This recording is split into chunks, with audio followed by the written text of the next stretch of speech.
얼마 전 한 뉴스에서 부산의 한 유명한 냉면집에서 그만 식중독 사고가 일어나서 수십 명이 식중독에 걸렸고 그 중에는 60대 한 나이 드신 분이 그만 사망에 이르렀다 하는 기사를 보면서, 근데 그 식중독균이 어떻게 이 소위 말하는 감염됐는가 봤더니 그 지단이라고 하죠. 계란을 얇게 썰어서 냉면 위에 올리는 그 지단이 아마 그 균에 감염이 돼서 그런 것이 아니냐 하는 뉴스를 보면서 아무도 예상하지 못했던, 또 설마 이렇게까지 심각할까 할 정도로 걱정했던 부분들이라 충격이 컸습니다. 또 아마 저는 그 생각도 들어요. 아마 그 제일 큰 충격을 받은 건 사망하신 또 우리 고인과 가족과 더불어 그 오랫동안 명성을 유지했던 그 냉면집이겠죠. 예. 주인이 그럴 거라고 상상을 하고 그렇게 관리하지는 않았을 것입니다. 겉으로 보기에 깨끗해 보이니까 아무 문제 없는 줄 알고 방심하다가 그만 심각한 후유증이 있었던 것이죠. 근데 저는 그 기사를 보다가 우리 육에도 독이 되는 것이 있다면 이 땅에는 우리 영에 독이 되는 것들도 있지 않을까. 저는 뉴스, 특별히 사건과 사고를 볼 때 저는 목회자이다 보니까 늘 거기서 뭘 보냐면 죄와 죄의 결과물인 독을 보는 것입니다.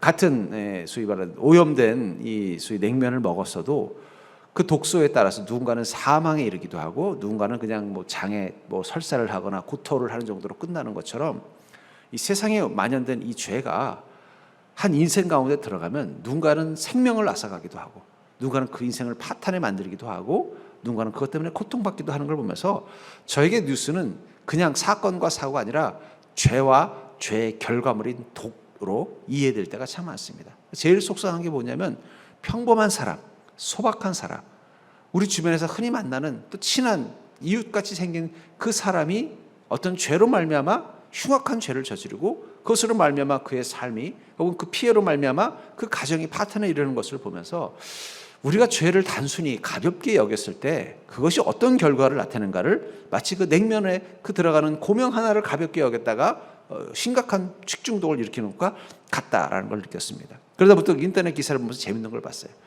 세균에 감염된 음식, 상한 음식을 한 200도의 뜨거운 물에 푹 고우면은 괜찮을까요? 어느 날 보니까 이 된장찌개가 상한 거예요. 요즘 같이 더우니까. 그렇잖아요. 상했는데 이거 버리기 아까운 거예요. 너무 맛있어서. 안 되겠다 싶어서 뚝배기에다가 물을 잔뜩 붓고는 마치 사골국 굽듯이 한 5시간 푹 구워서 먹으면은 괜찮을까요? 괜찮을 거라고 생각하시는 분. 안 괜찮대요. 왜냐하면 그 세균에서 나온 독소는 아무리 뜨겁게 끓여도 사라지지 않고 남아있기 때문에 세균은 그 뜨거운 불에 다 없어지지만 독은 그대로 있다는 거예요. 절대 먹으면 안 되고 바로 버려야 된다는 것을 보면서 우리 영도 그렇습니다. 우리 안에 죄를 그냥 가벼이 여기면 그 죄는 반드시 독을 내는 거죠. 그래서 죄가 장성한 즉 사망을 낳느니라. 결국은 죄는 그냥 죄로 있지 않고 반드시 우리 인생 가운데 독소가 되어서 우리 인생에 악한 영향을 주게 돼 있다는 거예요. 특별히 영적으로 병든 삶, 그 죄에 오염된 영적으로 병든 삶에는 반드시 그에 해당되는 독소가 그 인생을 괴롭고 고통스럽게 하는 부분들이 있다는 거예요. 전 그런 의미에서 어쩌면 우리가 이 더운 여름 상한 음식에 대해서 주의하는 것도 중요하지만 우리의 영혼이 상할 수도 있다는 거예요. 죄에 의해서 우리 영혼이 오염되고 그런 말미암아 우리가 그 죄의 독소로 인해서 우리 영에도 큰 문제가 생길 수 있다는 것은 반드시 기억하고 살아야 될 것 같습니다. 저는 그래서 오늘 본문에 보면 이스라엘 민족, 결국 이스라엘 민족이 하나님의 백성이요 한때는 주님의 은혜를 경험했던 민족들이었지만 그들이 어느 순간 자기 안에 있는 죄를 경계하지 아니하고 대수롭지 않게 여기고 또 오히려 더 많은 죄들을 그들이 스스럼 없이 받아들이면서부터 그들 안에 죄의 결과물인 사망, 고통과 피폐함이 그들의 삶 가운데 임하게 됐을 때 그들에게는 심각한 어떤 위기, 불행이 오고 재앙이 왔던 이 사건을 통해서 우리 안에 방치된 죄가 우리 영혼에게 어떻게 독이 되는가? 이스라엘 민족이 방치했던 그 죄로 말미암아 그 민족에게 심각한 위험이 오죠. 오늘 본문에도 보면 뭐라고 말하고 있어요? 하나님께서 남겨둔 생존자가 없었다면 우리가 소돔과 고모라 같았을 것이다. 여러분 소돔과 고모라 성 잘 알잖아요. 어떻게 해요? 롯이 살아있을 때 유황불이 내려서 그걸 다 태워서 흔적도 없이 만들어버린 것처럼 몇 명의 생존자마저도 없었으면 우리가 그런 꼴이었을 것이다 라고 표현할 만큼 그들의 인생이 피폐해진 그 출발점은 무엇입니까? 죄를 가벼이 여기는 마음에서 시작이 됐다는 거예요. 전 그러면서 우리도 우리의 죄를 가벼이 여기는 마음을 가지고 있다면 그 죄가 얼마나 위험한 독소를 가지고 있는지를 기억하는 것만으로도 우리는 우리의 죄를 조심할 것입니다. 그렇죠? 여러분들은 왜 음식물에 대해서 조심해요? 뉴스에서 그렇다 하는 게 아니라 여러분들이 한번 당해봤기 때문에 그렇잖아요. 먹어보고 배탈 나보고 상한 거 먹고 탈 나봤으니까 그래서 더 그 무서운 걸 알게 되는 것처럼 우리가 그 죄의 결과물이 얼마나 무서운 건지를 깨닫고 우리가 죄를 다룬다면 우리는 죄를 좀 더 분명하게 또 경계하면서 다루게 될 것입니다. 그렇다면 우리가 우리 안에 방치된 죄, 이 정도 죄는 뭐 하나님도 이해해 주시고 뭐 이 정도 죄는 다 짓고 살지라고 생각했던 그 죄들, 그것들이 우리에게 어떤 독소를 만들어낼까요? 마치 살모넬라균이 사람들에게 어떤 뭐 몸의 병을 만드는 것처럼 먼저 우리가 가지고 있는 우리가 방치한 죄는 우리를 무지하게 만들어 버린다는 거예요. 그 무지라는 독소를 만들어낸다는 거예요. 2절부터 3절에 보면은 하늘이여 들으라 땅이여 귀를 기울이라 여호와께서 말씀하시기를 내가 자식을 양육하였거늘 그들이 나를 거역하였도다. 소는 그 임자를 알고 나귀는 그 주인의 구유를 알건만은 이스라엘은 알지 못하고 나의 백성은 깨닫지 못하는도다. 하나님께서 말씀으로 그들을 가르치고 잘 양육했지만 그들 안에 죄가 오자 그 순간부터 어떻게 됐어요? 그들이 점점 무엇이 진리인지 무엇이 선한 것인지를 잃어버리기 시작한다는 거예요. 판단력을 흐려버리신다는 거예요. 욥기 42장 3절부터 5절에 보면 고난과 시련을 당했던 욥 가운데 하나님이 오셔서 그를 다시 회복시켜 나갈 때 욥이 한 고백이 있죠. 무지한 말로 이치를 가리는 자가 누구냐? 나는 깨닫지도 못한 일을 말하였고 스스로 알 수도 없고 헤아리기 어려운 일을 말하였나이다. 내가 말하겠사오니 주는 들으시고 내가 주께 묻겠사오니 주여 내게 알게 하옵소서. 내가 주께 대하여 귀로 듣기만 하였사오나 이제는 눈으로 주를 배웁나이다. 욥이 고난과 시련 가운데에서 자꾸 자기 안에 있는 죄가 발현되어지고 할 때는요 하나님을 이해할 수가 없었어요. 이런 어려움을 당하는 거, 사람들이 자신들의 하는 행동, 왜 나에게 이런 문제가 있는가 이해할 수가 없었다는 거예요. 그러나 그가 자신의 죄의 문제를 깨닫기 시작하고 하나님께서 그에게 성령님으로 임하셔서 그가 이제는 조금씩 영이 회복되지는 순간부터 그는 이제 어떻게 됐다고 말하고 있어요. 이제 눈으로 주를 뵙고 귀로 주를 듣게 됐습니다. 하나님을 이해할 수 있고 알게 됐다라고 말하고 있습니다. 여러분 우리가 성령이 충만하면요, 성령 충만한 자에게 나타나는 첫 번째 축복이 뭐냐면 말씀이 잘 읽혀져요. 성령 충만한 분들이 그러잖아요. 이 성령 충만하니까요 성경 말씀이 너무 꿀송이처럼 달다는 거예요. 막 말씀을 들으면 막 신이 나고 막 아멘이 나오고 또 혼자서 성경을 읽어도 막 그 성경 읽는데 시간이 가는 걸 모른대요. 근데 막 내가 영이 막 죽고 뭔가 내 마음에 죄가 오고 그러면요 제일 먼저 나타나는 증상이 뭐냐면 말씀이 안 들리기 시작을 해요. 귀가 닫히는 거예요. 성경을 읽어도 감동이 안 되고 은혜가 안 되고 그게 와닿질 않는 거예요. 이 성령 충만할 때와 그렇지 않을 때 내게 나타나는 첫 번째가 뭐냐면 말씀에 대해서 무지함이 생긴다는 거예요. 기독교는 이 체계 종교라고 합니다. 그건 왜냐하면 하나님의 말씀, 이 성경이 진리이고 이 진리를 따라 사는 것이 선한 길을 가는 것이고 이 진리를 따라 갈 때 우리는 구원의 길을 발견할 수 있다고 믿기 때문입니다. 그래서 기독교는 이 성경이 정말 중요한 것입니다. 또 그래서 여호수아서를 통해서도 여호수아는 하나님께서 여호수아에게 뭐라고 말씀하셨어요? 오직 강하고 극히 담대하여 나의 종 모세가 내게 명령한 그 율법을 다 지켜 행하고 오르나 좌르나 치우치지 말라. 그리하면 어디로 가든지 형통하리니 이 율법책을 내 입에서 떠나지 말게 하며 주여러 것을 묵상하여 그 안에 기록된 대로 다 지켜 행하라. 그리하면 내 길이 평탄하게 될 것이요 내가 형통하리라. 뭐라고 말씀하고 있어요? 말씀을 바로 알고 살아라는 거예요. 좌르나 우르나 치우치지 말고 그 말씀을 입에서도 떠나지 말게 하며 그 말씀을 주여로 늘 묵상하며 그 말씀에 기록된 대로 다 지켜 행하라. 그러면 어떻게 된다고 말하고 있어요? 형통할 것이라는 말을 2번이나 강조하고 있다는 거예요. 죄가 들어오면 그 죄는 반드시 우리가 주님의 말씀을 따라 살아가지 못하도록 회방하게 되어져 있습니다. 그때 첫 번째가 뭐냐면 무지, 아무것도 모르는 무관심에 빠지는 죄를 짓게 만든다는 거예요. 독이 생긴다. 그러니까 여러분 우리가 은혜를 잃어버리고 자꾸 말씀을 잃어버리고 죄가 우리 안에서 와서 자꾸 창궐하게 되고 성령 충만함을 잃어버리면요 말씀에 대한 관심을 잃어버려요. 무관심. 그게 무지예요. 또 한 가지 무지는 뭐냐면 진리와 거짓이 막 뒤죽박죽 되어져 있는 거예요. 이게 진짜인지 가짜인지. 이 사기꾼들의 장점이 뭔지 아세요? 사기꾼들은 진짜와 거짓말을 기가 막히게 잘 섞는다는 거예요. 절대 거짓말만 하지 않습니다. 진짜 사기꾼들은 거짓말만 하잖아요. 왜냐하면 거짓말만 하면 금방 들통나게 돼 있거든요. 그러니까 진실 80%에 거짓말 20%를 싹 섞는 거예요. 그러면 사람들은요, 이게 헷갈리는 거예요. 이게 어떤 부분을 들어보면 진짜 같고. 그래서 이제 이단을 연구해 보잖아요. 신학생들도 이단을 따로 연구하고 공부하는 시간인데, 처음에 이제 이단의 교리를 착 들으면요, 뭐 성경이랑 똑같은데, 우리 기독교랑 똑같은데, 침례교랑 똑같은데 이렇게 느껴져요. 처음에는 똑같아요. 왜 그걸 이단이라고 해야 되지? 근데 이제 한 뒤쯤 가다 보면요, 이제 뭔가 조금씩 이게 좀 이상하다 하는 게 나와요. 그 이상하다는 그것이 뭘 만드는 거예요? 진리를 벗어난 자를 만들어 버린다는 거예요. 영혼을 죽은 자로 만들어 버리는 거예요. 끝까지 가야 되는 거예요. 그래서 그걸 알기 때문에 이단들도 자신들이 포교할 때요, 처음부터 그 다른 걸 얘기하지 않아요. 기존의 교회와 똑같은 진리를 얘기를 해요. 그런데 이 예수님께서 실패한 하나님이시다. 그래서 하나님께서 새로운 성령님을 이 땅 가운데 보내주셨는데 그분이 바로 이만희시다. 이런 식으로 이제 해가지고 그런가 보다. 성경에 있는 걸 또 적당히 또 집어넣어가지고 그런가 보다 하게 만드는 거예요. 근데 막상 결과는 어떻게 돼요? 우리는 예수님을 실패한 하나님이 실패했으면 그건 더 이상 하나님이 아니죠. 근데 실패자.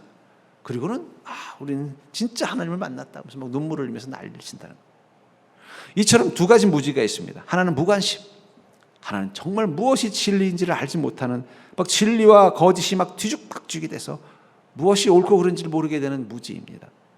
어쩌면 우리 시대의 이 마귀가 혹은 이 죄가 이 땅에 있는 그리스도인에게 만드는 두 가지 무지는 바로 이거예요. 독소는. 성도들이 점점 말씀에 관심이 없어져가요.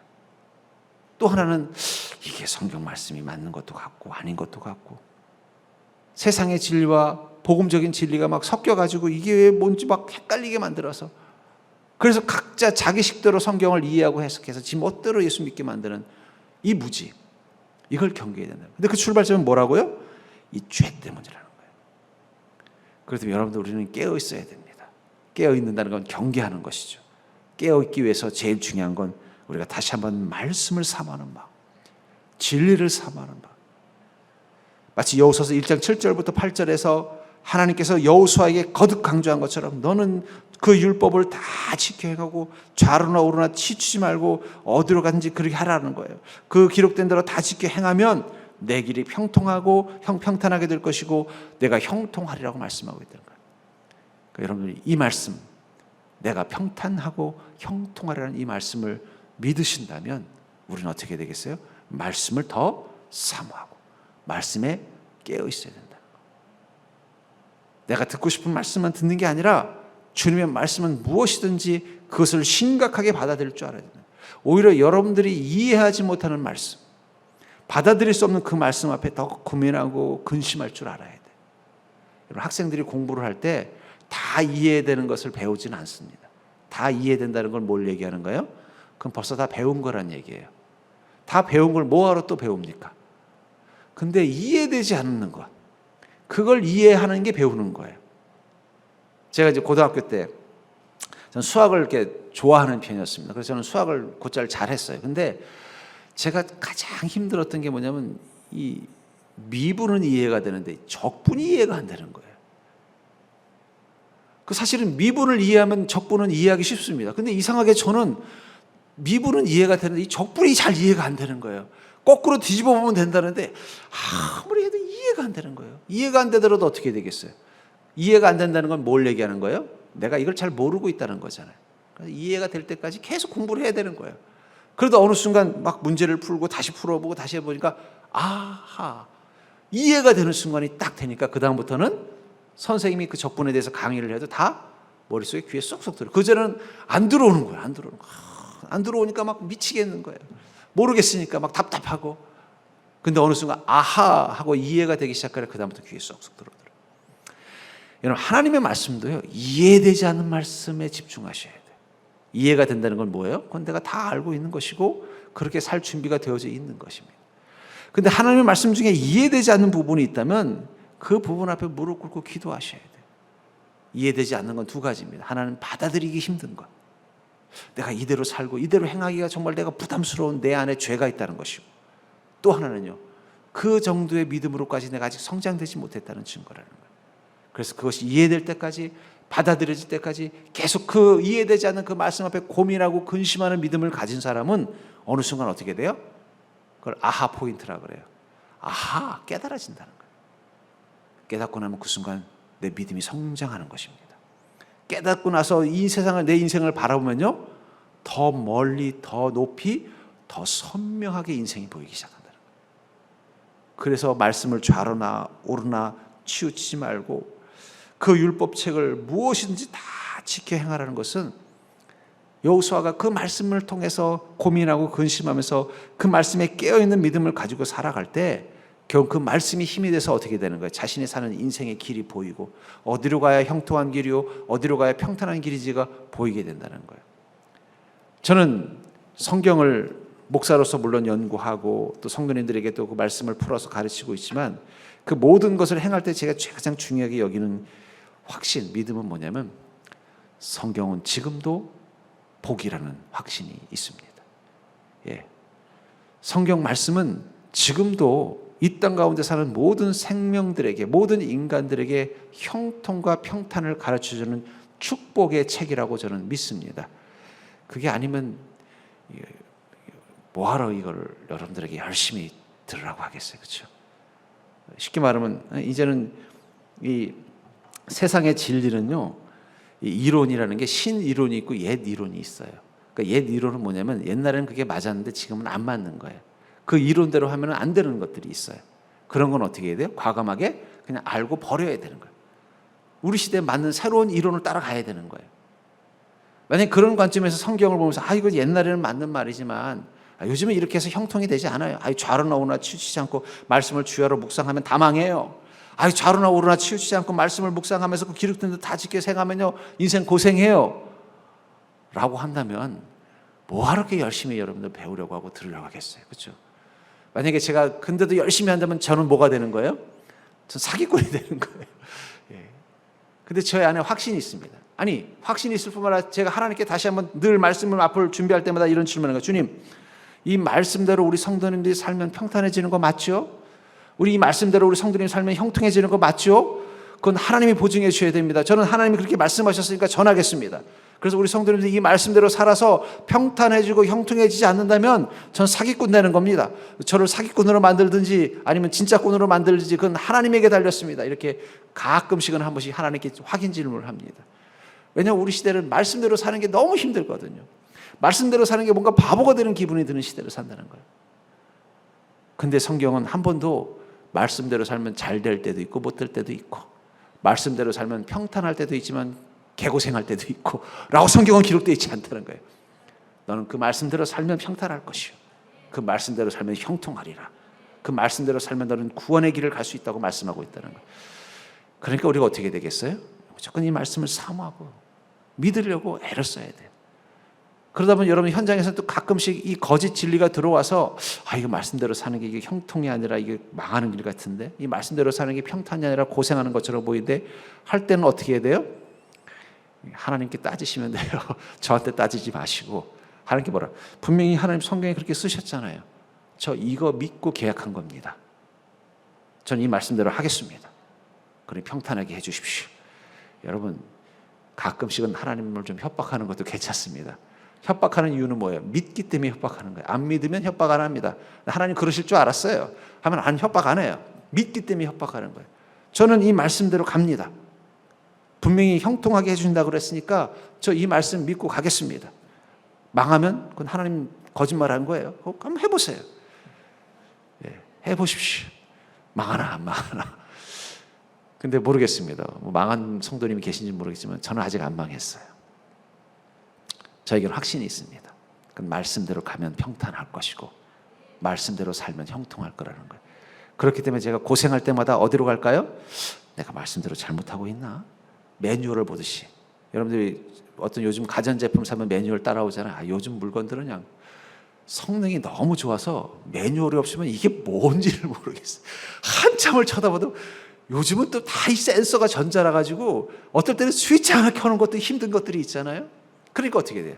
매뉴얼 보는 것처럼 저는 오히려 어떨 때 말씀을 보느냐, 자꾸 내가 가는 길이 좀 굴곡이 있을 때, 내가 지금 말씀 매뉴얼을 잘못 봤나? 다시 깊게 봐요. 내가 뭔가 주님의 형통으로부터 좀 멀어진다고 느꼈을 때 저는 다시 주님의 말씀을 보면서 내가 뭔가 좀 주님 말씀을 잘못 이해하고 있나? 내가 무지가 생겼나? 경계하면서 내 안에 있는 죄가 하나님의 말씀을 잘 모르게 만들었나? 그걸 보면서 다시 확인하는 거예요. 확인해서 다시 확신이 생기면 그 길을 가는 거예요.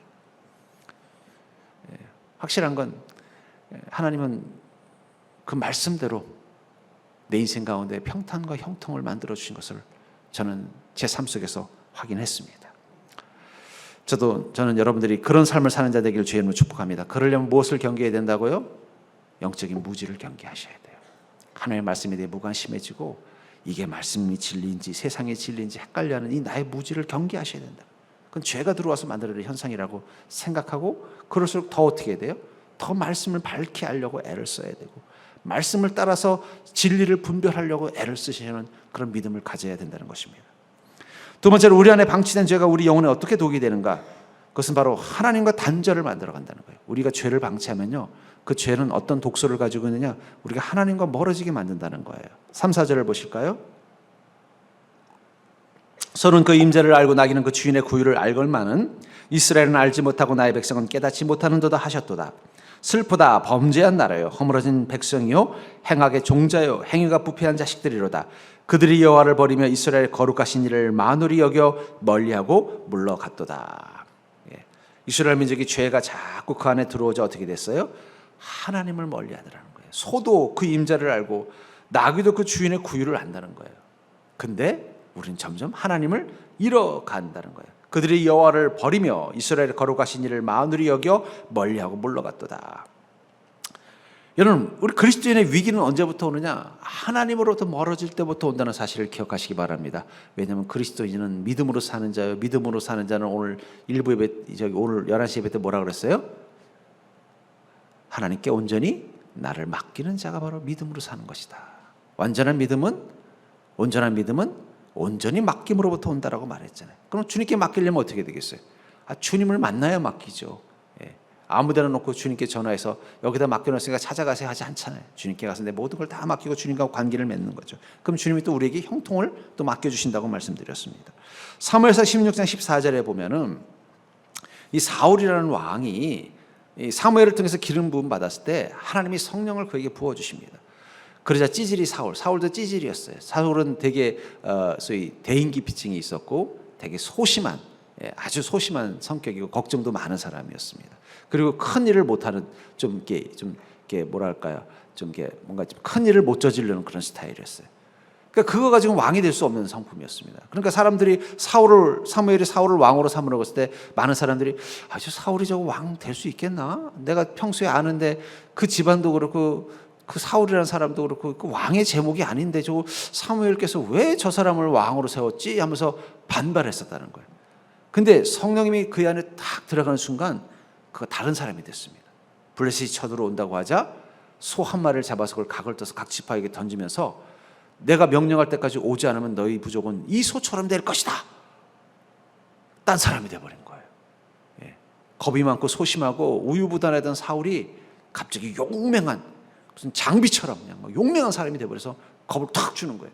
그랬더니 갑자기 각 지파 사람들이 사울을 무시하던 각 지파 사람들이 겁을 먹고는요 손살같이 달려와서 함께 군대를 이끌고 가서 승리를 했다고 말하고 있어요. 성령님이 임하자 사울이 다른 사람이 된 것입니다. 근데 그가 하나님 앞에 점점 죄와 타협하기 시작하면서 그의 안에 죄의 독이 쌓이기 시작하자 하나님을 멀리하기 시작합니다. 피하려고 합니다. 화가 난 하나님이 그를 떠나는 장면을 이렇게 말하고 있어요. 여호와의 영이 사울에게서 떠나고 여호와께서 부르시는 악령이 그를 번뇌하게 한지라. 하나님께서 사울이 점점 그 죄와 타협하면서 하나님을 피하는 게 보이니까 하나님만 오시면 피하는 게 보이는 거예요. 하나님께서 네가 나를 피하는데 내가 뭐하러 네 옆에 있냐? 여러분 그럴 때 있잖아요. 반갑지 않은 손님이 왔을 때 자꾸 이 핑계 대고 저 핑계 대면 나중에 그 손님이 깨닫잖아요. 이 사람 나랑 친하고 싶지 않은가 보다 하면 어떻게 돼? 그다음에 연락 끊어지는 거예요. 하나님도 보다가 못하니까 화가 나셔서 떠나버리신 겁니다. 떠나고 나서 어떤 일이 났어요? 악령이 그를, 여기 부리는 악령을 지난번에 얘기했었죠. 그것은 사자와 하이에나의 관계와 같다. 하나님께서 야 너 가서 좀 사울을 괴롭히라 이게 아니라 늘 하나님 주변에서 어슬렁거리는 약한 영들이 있다가 하나님을 떠난 자, 하나님이 떠난 자에게 어떻게 해요? 마치 사자가 먹던 먹이를 놓고 떠나버리면 그 먹이를 먹는 것처럼 손살같이 달려와서 괴롭힌다. 그러니까 여러분, 우리가 믿는 자가 된다는 게 복이 되기도 하고 화가 될 때도 있어요.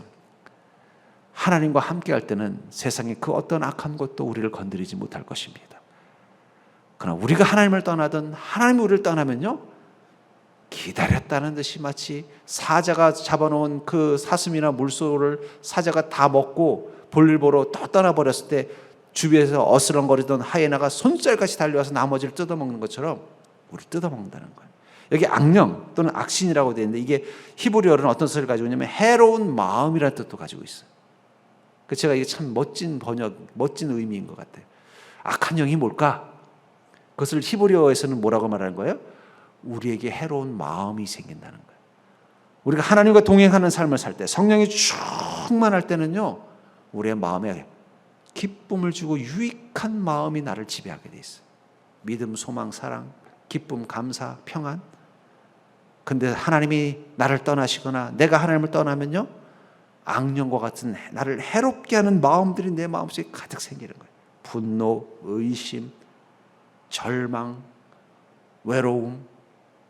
그게 막 마음속에 많은 거예요. 뭐 요즘으로 피우면 이 소위 말하는 정서적으로 건강하지 않은 영혼이 되어버리는 거예요. 예, 정신병원에 가서 그냥 뭐 살아야 될 정도로 막 불행한 인생이 된다는 거예요. 근데 그게 무엇이라고 말하고 악신이다라고 말하고 있다는 거예요. 구약 시대 때는 이제 정신병이라는 것에 대한 개념이 없을 때는 다 영적인 걸로 해석을 했겠습니다만, 그래서 중요한 건 성령님이 함께 있을 때는 그렇지 않았다는 거예요. 근데 성령님이 떠나자 그의 마음에 해로운 것들이 더 들어온다. 우리가 죄를 방심하면, 그래서 하나님과 멀어지면요, 그냥 하나님과 멀어지는 게 아니라 그 순간부터 우리 마음속에는 악한 영, 그 해로운 마음들이 하이에나가 그 먹다 남은 먹이를 달려들어 뜯듯이 손살같이 우리 마음 가운데 들어와서 우리를 더 절망하게 만들고, 우리를 더 외롭게 만들고, 우리를 더 의심하게 만들고, 우리를 더 화나게 만들 거라는 거예요. 주체하지 못하게 만든다는 거예요. 그럼 어떻게 해야 되겠어요? 깨어서 주님의 손을 꽉 붙잡아야 되겠죠. 우리가 하나님의 손을 놓게 하는 모든 것들을 우리가 잃어버리시면 안 된다는 거예요. 그 옛날에 보면 아이들이 많이 잃어버리던 시절에, 요즘은 그런 일이 없습니다만 제가 어릴 때도 몇 번 본 것 같아요. 이 시장에 가면요, 엄마들이 허리에다 줄을 묶어서 이제 막 걷는 애기 허리에 묶어놓고 같이 가는 거예요. 옛날에 애들 많이 잃어버렸잖아요. 한번 잃어버리면, 그러니까 전봇대에 보면 애기 잃어버린 포스터가 의외로 많았어요. 그러다 보니까 이제 어떻게 하라, 이렇게 시장에 가면 엄마가 장은 보러 가야겠고, 저녁 장은 보러 가야겠고, 애기 혼자 놔둘 수는 없으니까 애기를 데리고는 가는데, 이게 엄마가 손을 계속 못 잡고 있잖아요. 왜냐하면 장을 보려면 또 흥정도 해야 되고 물건도 사요. 그러면 그때 손 놓은 애기가 지 멋대로 가니까 끈을 꼭, 그래서 가보면 어릴 때 보면은 그 끈 묶고 다니는 애기들이 꼭 한두 명씩 있습니다. 근데 저는 그 지혜로운 거죠. 예, 그 지혜로운 거죠. 여러분들, 우리는 주님을 향한 끈을 놓아서는 안 돼요. 내가 주님의 손을 놓는다고 생각할수록 더 정신 바싹 차리고 주님을 꽉 붙잡아야 돼. 자꾸 내 안에 악신이 들어오는 것처럼 자꾸 나를 향한 부정적인 마음, 해악한 마음들이 들어온다는 얘기는, 내가 지금 하나님하고 멀어지니까 사자가 사자가 먹이로부터 멀어지면 하이에나가 달려와서 그 먹이를 빼앗아 먹는 것처럼 악한 영이 나를 자꾸 지금 해치려고 하는 거구나, 이렇게 생각하고 어디로 가면 돼요? 후다다닥 하나님께 달려가면 되는 거예요. 하나님을 꽉 붙잡으면 되는 거예요. 이 사자가 이렇게 가려다 보니까는 먹이를 놓고 자기 새끼들 데리러 가려고 봤더니 하이에나가 이때라고 막 오니까 그 사자가 뒤로 탁 돌아보더니 그냥 으릉 하면서 그냥 하이에나 한 마리 목을 탁 물고 났더니 또 하이에나들이 낑낑낑 하면서 그냥 후다닥 도망가도 절대 멀리 안 가더라고요. 사자가 쫓아오면 도망갈 정도의 거리에서 기다리고 있는 거예요. 언제쯤 저 사자가 저 먹이로부터 떠나는 거예요. 마귀는 그런 마음 가지고 있다는 거예요. 언제쯤 하나님이 저 인간으로부터 떠나가나. 우리 무서워해야 돼요. 하나님과 함께 있다고 그냥 안심하면 안 돼요. 하나님의 그 크시고 넓은 사랑의 그 어깨에 가려져 있어서 그렇지, 그 뒤에는 우리를 언제든지 쓰러뜨리려는 그 악한 영이 우리 주변을 도사리고 있는 것입니다. 세상이 지금 그런 것 같아요. 세상에 악한 영들이 막 신나서 요즘 막 무슨 잔치 벌이고 있어요. 그러니까 평범한 사람이 어떻게 저런 짓을 하지 할 정도로 흉악한 짓들을 하는 그 모든 근원 속에는 저는요, 약한 영이 있다고 봐요.